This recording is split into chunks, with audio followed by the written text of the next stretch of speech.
Les poulpes. Le 16 avril, nous eûmes connaissance de la Martinique et de la Guadeloupe, à une distance de 30 milles environ. J'aperçus un instant leurs pitons élevés. Le 20 avril, nous étions remontés à une hauteur moyenne de 1500 mètres. La terre la plus rapprochée était alors l'archipel des îles Luquet, disséminé comme un tas de pavés à la surface des eaux. Là s'élevaient de hautes falaises sous-marines tapissées de grandes herbes, de laminaires géantes, de fucus gigantesques, un véritable espalier d'hydrophytes digne d'un monde de titans. Eh bien, dis-je, ce sont là de véritables cavernes à poulpes, et je ne serais pas étonné d'y voir quelques-uns de ces monstres. Quoi, fit Conseil? Des calmars, de simples calmars, de la classe des céphalopodes? Non, dis-je, des poulpes de grande dimension. Je voudrais contempler face à face l'un de ces poulpes dont j'ai tant entendu parler et qui peuvent entraîner des navires dans le fond des abîmes. Jamais on ne me fera croire, dit Ned Land, que de tels animaux existent. On ne peut nier, dis-je, qu'il existe des poulpes et des calmars de très grande espèce. Les musées de Trieste et de Montpellier conservent des squelettes de poulpes qui mesurent 2 mètres. D'ailleurs, suivant le calcul des naturalistes, un de ces animaux, long de 6 pieds seulement, aurait des tentacules longs de 27, ce qui suffit pour en faire un monstre formidable. En 1861, dans le nord-est de Tenerife, à peu près par la latitude où nous sommes en ce moment, l'équipage de l'Aviso l'Alecton aperçut un monstrueux calmar. « Et quelle était sa longueur ?» demanda le Canadien. « Ne mesurait-il pas 6 mètres environ ?» dit Conseil, qui, posté à la vitre, examinait les anfractuosités de la falaise. « Précisément, répondis-je. Sa tête, reprit Conseil, n'était-elle pas couronnée de 8 tentacules qui s'agitaient comme une nichée de serpent ? Précisément. Ses yeux, placés à fleur de tête, n'avaient-ils pas un développement considérable ? Oui, Conseil. Et sa bouche, n'était-ce pas un véritable bec de perroquet, mais un bec formidable ? En effet, Conseil. Eh bien, n'en déplaise à monsieur, répondit tranquillement Conseil. Voici un de ses frères. Je regardai Conseil. Ned Land se précipita vers la vitre. « L'épouvantable bête !» s'écria-t-il. Je regardai à mon tour et je ne pus réprimer un mouvement de répulsion. Devant mes yeux s'agitait un monstre horrible, digne de figurer dans les légendes tératologiques. C'était un calmar de dimension colossale, ayant 8 mètres de longueur. Il regardait de ses énormes yeux fixes à teinte glauque. Ses 8 bras, ou plutôt ses 8 pieds, implantés sur sa tête, qui ont valu à ces animaux le nom de céphalopodes, se tordaient comme la chevelure des furies. On voyait distinctement les 250 ventouses disposées sur la face interne des tentacules. Parfois, ces ventouses s'appliquaient sur la vitre du salon en y faisant le vide. La bouche de ce monstre, un bec de corne fait comme le bec d'un perroquet, s'ouvrait et se refermait verticalement. Sa langue, armée elle-même de plusieurs rangées de dents aiguës, sortait en frémissant de cette véritable cisaille. Son corps fusiforme et renflé dans sa partie moyenne formait une masse charnue qui devait peser 20 à 25 000 kilogrammes. D'autres poulpes apparaissaient à la vitre de tribord. J'en comptais 7. Ils faisaient cortège au Nautilus et j'entendais les grincements de leur bec sur la coque de tôle. Tout à coup, le Nautilus s'arrêta. Un choc le fit tressaillir dans toute sa membrure. Le capitaine Nemo, suivi de son second, entra dans le salon. Sans nous parler, il alla au panneau, regarda les poulpes et dit quelques mots à son second. Celui-ci sortit. Bientôt, les panneaux se refermèrent, le plafond s'illumina. J'allai vers le capitaine. « Une curieuse collection de poulpes, lui dis-je. En effet, monsieur le naturaliste, et nous allons les combattre corps à corps. Corps à corps ? Répétai-je. Oui, monsieur. L'hélice est arrêtée. Je pense que les mandibules cornées de l'un de ces calmars se sont engagées dans les branches, ce qui nous empêche de marcher. Et qu'allez-vous faire ? Remonter à la surface et massacrer toute cette vermine. Les balles électriques sont impuissantes contre ces chairs molles. Nous les attaquerons à la hache. Et au harpon, monsieur, dit le Canadien, si vous ne refusez pas mon aide. Je l'accepte, maître Land. Nous vous accompagnerons, dis-je. En suivant le capitaine Nemo, nous nous dirigeâmes vers l'escalier central. Là, une dizaine d'hommes armés de haches d'abordage se tenaient prêts à l'attaque. Conseil et moi, nous prîmes 2 haches. Ned Land saisit un harpon. Le Nautilus était alors revenu à la surface des flots. Un des marins, placé sur les derniers échelons, dévissait les boulons du panneau. Mais les écrous étaient à peine dégagés que le panneau se releva avec une violence extrême, évidemment tiré par la ventouse d'un bras de poulpe. Aussitôt, un de ses longs bras se glissa comme un serpent par l'ouverture et 20 autres s'agitèrent au-dessus. D'un coup de hache, le capitaine Nemo coupa ce formidable tentacule qui glissa sur les échelons en se tordant. Au moment où nous nous pressions les uns sur les autres pour atteindre la plateforme, 2 autres bras cinglant l'air s'abattirent sur le marin placé devant le capitaine et l'enlevèrent avec une violence irrésistible. Le capitaine Nemo poussa un cri et s'élança au dehors. Nous nous étions précipités à sa suite. Quelle scène! Le malheureux, saisi par la tentacule et collé à ses ventouses, était balancé dans l'air au caprice de cette énorme trompe. Il râlait, il étouffait, il criait « À moi! À moi !» Ces mots, prononcés en français, me causèrent une profonde stupeur. J'avais donc un compatriote à bord, plusieurs peut-être. Cet appel déchirant, je l'entendrai toute ma vie. Cependant, le capitaine Nemo s'était précipité sur le poulpe et d'un coup de hache, il lui avait encore abattu un bras. Son second luttait avec rage contre d'autres monstres qui rampaient sur les flancs du Nautilus. L'équipage se battait à coups de hache. Le Canadien, Conseil et moi, nous enfoncions nos armes dans ces masses charnues. Une violente odeur de musc pénétrait l'atmosphère. C'était horrible. Un instant, je crus que le malheureux, enlacé par le poulpe, serait arraché à sa puissante succion. 7 bras sur 8 avaient été coupés.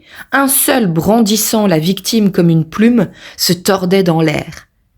Mais au moment où le capitaine Nemo et son second se précipitaient sur lui, l'animal lança une colonne d'un liquide noirâtre. Nous en fûmes aveuglés. Quand ce nuage se fut dissipé, le calmar avait disparu, et avec lui, mon infortuné compatriote. Quelle rage nous poussa alors contre ces monstres! On ne se possédait plus. 10 ou 12 poulpes avaient envahi la plateforme et les flancs du Nautilus.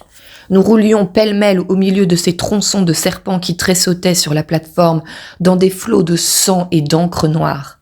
Le harpon de Ned Land, à chaque coup, se plongeait dans les yeux glauques des calmars et les crevait. Mais mon audacieux compagnon fut soudain renversé par les tentacules d'un monstre qu'il n'avait pu éviter. Ah, comme mon cœur ne s'est-il pas brisé d'émotion et d'horreur! Le formidable bec du calmar s'était ouvert sur Ned Land. Ce malheureux allait être coupé en 2. Je me précipitai à son secours, mais le capitaine Nemo m'avait devancé. Sa hache disparut entre les 2 énormes mandibules et miraculeusement sauvé, le Canadien, se relevant, plongea son harpon tout entier jusqu'au triple cœur du poulpe. « Je me devais cette revanche !» dit le capitaine Nemo au Canadien. Ned s'inclina sans lui répondre. Ce combat avait duré 1/4 d'heure. Les monstres, vaincus, mutilés, frappés à mort, nous laissèrent enfin la place et disparurent sous les flots. Le capitaine Nemo, rouge de sang, immobile près du fanal, regardait la mer qui avait englouti l'un de ses compagnons, et de grosses larmes coulaient de ses yeux.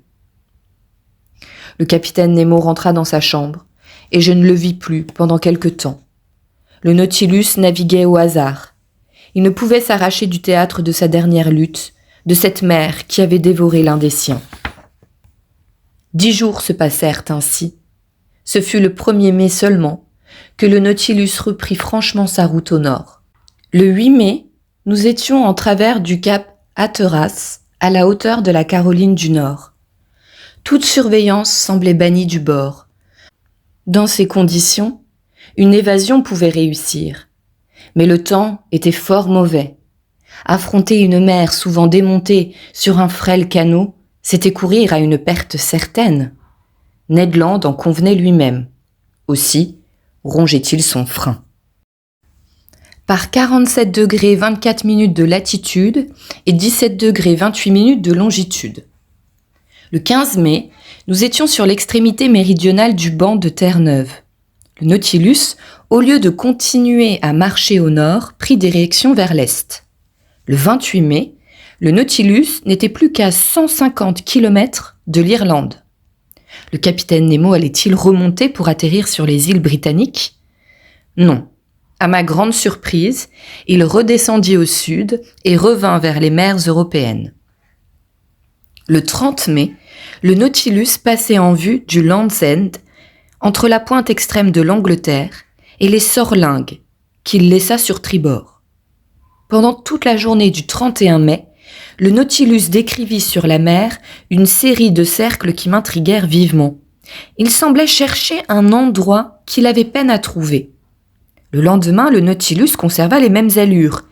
Il était évident qu'il cherchait à reconnaître un point précis de l'océan. La mer était belle, le ciel pur. À 8 milles dans l'est, un grand navire à vapeur se dessinait sur la ligne d'horizon. Aucun pavillon ne battait à sa corne. Je ne pus reconnaître sa nationalité. Le capitaine Nemo prit son sextant et observa avec une précision extrême. J'étais en ce moment sur la plateforme. Lorsque son relèvement fut terminé, le capitaine prononça ces seuls mots. « C'est ici !» Il redescendit par le panneau. Avait-il vu le bâtiment qui modifiait sa marche et semblait se rapprocher de nous ? Je ne saurais le dire. Je revins au salon. Le Nautilus commença de s'enfoncer suivant une ligne verticale. Quelques minutes plus tard, il s'arrêtait à une profondeur de 833 mètres et reposait sur le sol. Le plafond lumineux du salon s'éteignit alors, les panneaux s'ouvrirent et à travers les vitres, j'aperçus la mer vivement illuminée par les rayons du fanal. Par tribord, je crus reconnaître les formes épaissies d'un navire, rasé de ses mâts, qui devait avoir coulé par l'avant. Quel était ce navire ? Pourquoi le Nautilus venait-il visiter sa tombe ? Je ne savais que penser, quand près de moi j'entendis le capitaine Nemo dire d'une voix lente. Autrefois, ce navire se nommait le Marseillais. Il portait 74 canons et fut lancé en 1762. En 1778, le 13 août, il se battait audacieusement contre le Preston. En 1779, le 4 juillet, il assistait avec l'escadre de l'amiral d'Estaing à la prise de Grenade. En 1781, le 5 septembre, il prenait part au combat du comte de Grasse dans la baie de Chesapeake. En 1794, la République française lui changeait son nom. Le 16 avril de la même année, il rejoignait à Brest l'escadre de Villaret-Joyeuse. Le 11 et le 12, prairial en deux, cette escadre se rencontrait avec les vaisseaux anglais. Monsieur, c'est aujourd'hui le 13 prairial, le 1er juin 1868, il y a 74 ans, jour pour jour, à cette place même, par 47 degrés 24 minutes de latitude et 17 degrés 28 minutes de longitude, ce navire, après un combat héroïque, dématé de ses 3 mâts, l'eau dans ses soutes, le tiers de son équipage hors de combat, aima mieux s'engloutir avec ses 356 marins que de se rendre, et clouant son pavillon à sa poupe, il disparut sous les flots, au cri de « Vive la République !» « Le Vengeur !» m'écriai-je. « Oui, monsieur, le Vengeur. »« Un beau nom !» murmura le capitaine Nemo en se croisant les bras. Une hécatombe. Cette façon de dire, l'imprévu de cette scène, l'émotion avec laquelle l'étrange personnage avait prononcé ces dernières paroles, ce nom de Vengeur, tout se réunissait pour frapper profondément mon esprit. Ce n'était pas une misanthropie commune qui avait enfermé dans les flancs du Nautilus le capitaine Nemo et ses compagnons, mais une haine monstrueuse ou sublime que le temps ne pouvait affaiblir. Cette haine cherchait-elle encore des vengeances ? L'avenir devait bientôt me l'apprendre. Cependant, le Nautilus remontait lentement vers la surface de la mer. Bientôt, un léger roulis m'indiqua que nous flottions à l'air libre. En ce moment, une sourde détonation se fit entendre. Le capitaine ne bougea pas. « Capitaine, dis-je, Il ne répondit pas. Je l'ai quitté et monté sur la plateforme. Conseil et le Canadien m'y avaient précédé. « D'où vient cette détonation ?» demandai-je. Je regardai dans la direction du navire que j'avais aperçu. Il s'était rapproché du Nautilus et l'on voyait qu'il forçait de vapeur. « Un coup de canon !» répondit Ned Land. « Quel est ce bâtiment, Ned ?» Bientôt le Canadien m'annonça que ce bâtiment était un grand vaisseau de guerre à éperon, un 2 ponts cuirassé, une épaisse fumée noire s'échappait de ses 2 cheminées. Une vapeur blanche jaillit à l'avant du vaisseau de guerre. Puis quelques secondes plus tard, les eaux troublées par la chute d'un corps pesant éclaboussèrent l'arrière du Nautilus. Peu après, une détonation frappait mon oreille. « Comment ? Ils tirent sur nous ?» m'écriai-je. « N'en déplaise à monsieur, fit Conseil. Ils ont reconnu le narval, et ils canonnent le narval. Mais ils doivent bien voir qu'ils ont affaire à des hommes. »« C'est peut-être pour cela, » répondit Ned Land en me regardant. Toute une révélation se fit dans mon esprit. Sans doute, on savait à quoi s'en tenir maintenant sur l'existence du prétendu monstre. Sans doute, le commandant Farragut, dans son abordage avec l'Abraham Lincoln, avait reconnu que le narval était un bateau sous-marin plus dangereux qu'un cétacé naturel. Oui, et sur toutes les mers, sans doute, on poursuivait maintenant ce terrible engin de destruction. Au lieu de rencontrer des amis sur ce navire qui s'approchait, nous n'y pouvions trouver que des ennemis sans pitié. Cependant, les boulets se multipliaient autour de nous. Ned Land prit son mouchoir pour l'agiter en l'air, mais il l'avait à peine déployé que, terrassé par une main de fer malgré sa force prodigieuse, il tombait sur le pont. « Misérable !» s'écria le capitaine Nemo. « Veux-tu donc que je te cloue sur l'éperon du Nautilus avant qu'il ne se précipite contre ce navire ?» Le capitaine Nemo, terrible à entendre, était plus terrible encore à voir. Sa face avait pâli, ses pupilles s'étaient contractées effroyablement, sa voix ne parlait plus, elle rugissait. « Monsieur, m'écriai-je, allez-vous donc attaquer ce navire ? » ?»« Monsieur, je vais le couler. La fatalité vous montre ce que vous ne deviez pas voir. L'attaque est venue, la riposte sera terrible. Rentrez !» Le Canadien, Conseil et moi, nous ne pouvions qu'obéir.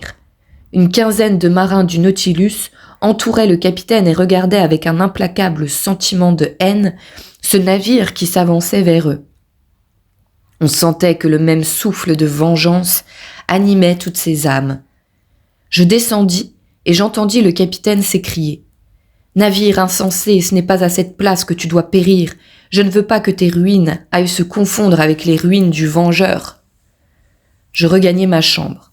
L'hélice fut mise en mouvement. Le Nautilus, s'éloignant avec vitesse, se mit hors de la portée des boulets du vaisseau.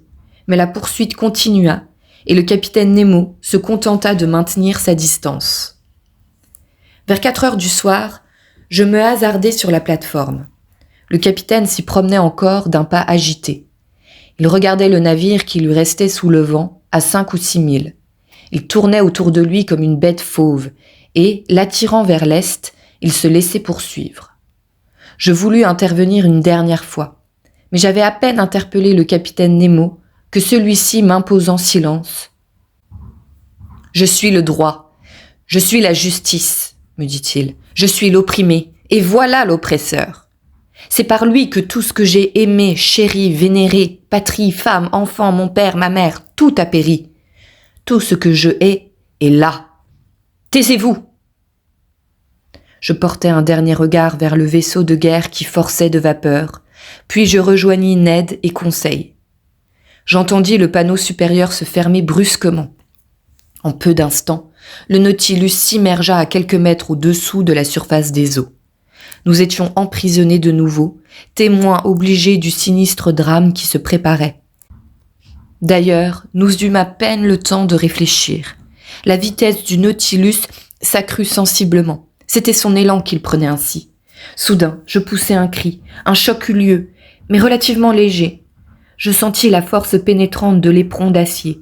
J'entendis des éraillements, des raclements. Le Nautilus, emporté par sa puissance de propulsion, passait au travers de la masse du vaisseau comme l'aiguille du voilier à travers la toile. Je ne pus y tenir. Fou, éperdu, je m'élançai hors de ma chambre et me précipitai dans le salon. Le capitaine Nemo était là, muet, sombre, implacable. Il regardait par le panneau de bâbord.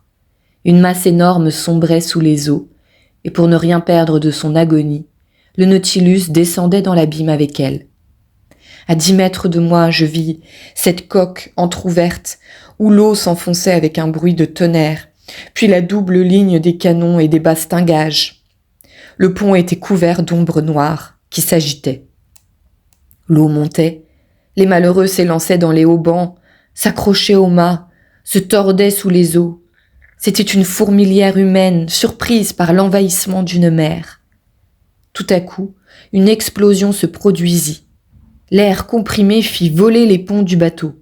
La poussée des eaux fut telle que le Nautilus dévia. Alors le malheureux navire s'enfonça plus rapidement. Ses hunes chargées de victimes apparurent, ensuite ses barres pliant sous des grappes d'hommes, enfin le sommet de son grand mât. Puis la masse sombre disparut, et avec elle cet équipage de cadavres entraîné par un formidable remous. Quand tout fut fini, le capitaine Nemo se dirigeant vers la porte de sa chambre, l'ouvrit et entra. Je le suivis des yeux. Sur le panneau du fond, je vis le portrait d'une jeune femme encore et de 2 petits enfants. Le capitaine Nemo les regarda pendant quelques instants, leur tendit les bras et s'agenouillant, il fondit en sanglots.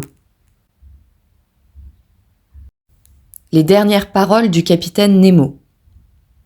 À l'intérieur du Nautilus, ce n'était que ténèbres et silence. J'éprouvais une insurmontable horreur pour le capitaine Nemo. Quoi qu'il eût souffert de la part des hommes, il n'avait pas le droit de punir ainsi. Il m'avait fait, sinon le complice, du moins le témoin de ses vengeances. C'était déjà trop. Le Nautilus fuyait dans le nord avec une rapidité de 25 000 à l'heure. Relèvement fait sur la carte, je vis que notre direction nous portait vers les mers boréales avec une incomparable vitesse. Cette course aventureuse du Nautilus se prolongea pendant 15 ou 20 jours, et je ne sais ce qu'elle aurait duré sans la catastrophe qui termina ce voyage. Du capitaine Nemo, il n'était plus question. Pas un homme d'équipage ne fut visible un seul instant. Plus de points reportés sur le planisphère. Je ne savais où nous étions. Un matin, quand je m'éveillai, je vis Ned Land se pencher sur moi et je l'entendis me dire à voix basse « Nous allons fuir !»« Quand ?» demandai-je. « La nuit prochaine. Toute surveillance semble avoir disparu du Nautilus. »« Mais où sommes-nous » ? En vue de terre que je viens de relever ce matin au milieu des brumes, à 20 milles dans l'est. Quelle qu'elle soit, nous nous y réfugierons. Oui, Ned, oui, nous fuirons cette nuit. Dût la mer nous engloutir. Nous ne nous reverrons pas avant notre départ. À 10 heures, la lune ne sera pas encore levée. Nous profiterons de l'obscurité. Venez au canot. Conseil et moi, nous vous y attendrons. Puis le Canadien sortit, sans m'avoir donné le temps de lui répondre. Je voulus vérifier la direction du Nautilus. Je me rendis au salon. Nous courions nord-nord-est avec une vitesse effrayante, par 500 mètres de profondeur. Je jetai un dernier regard sur ces merveilles de la nature, sur ces richesses de l'art entassées dans ce musée. Je voulus fixer dans mon esprit une impression suprême, puis je revins à ma chambre. Là, je revêtis de solides vêtements de mer, je rassemblai mes notes et les serrai précieusement sur moi. Je revis, dans un rapide souvenir, toute mon existence à bord du Nautilus. Tous ces événements passèrent devant mes yeux, comme ces toiles de fond qui se déroulent à l'arrière-plan d'un théâtre. Alors le capitaine Nemo grandissait démesurément dans ce milieu étrange. Son type s'accentuait et prenait des proportions surhumaines. Ce n'était plus mon semblable, c'était l'homme des eaux, le génie des mers. 10 heures allaient sonner. Éperdu, je montai l'escalier central et, suivant la coursive supérieure, j'arrivai au canot. J'y pénétrai par l'ouverture qui avait déjà livré passage à mes 2 compagnons. « Partons, partons !» m'écriai-je. « À l'instant !» répondit le Canadien. L'orifice évidé dans la tôle du Nautilus fut fermé et boulonné. L'ouverture du canot se ferma également. Soudain, un bruit se fit entendre. Des voix se répondaient avec vivacité. S'était-on aperçu de notre fuite ?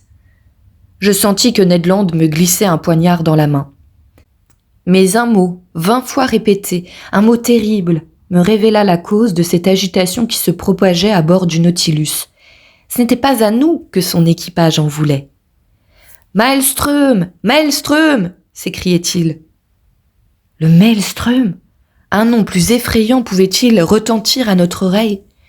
Le Nautilus était-il entraîné dans ce gouffre au moment où notre canot allait se détacher de ses flancs?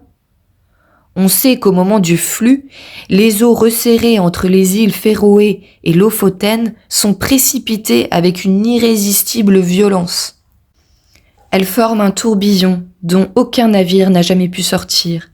De tous les points de l'horizon accourent des lames monstrueuses. Elles forment ce gouffre justement appelé le nombril de l'océan, dont la puissance d'attraction s'étend jusqu'à une distance de 15 kilomètres.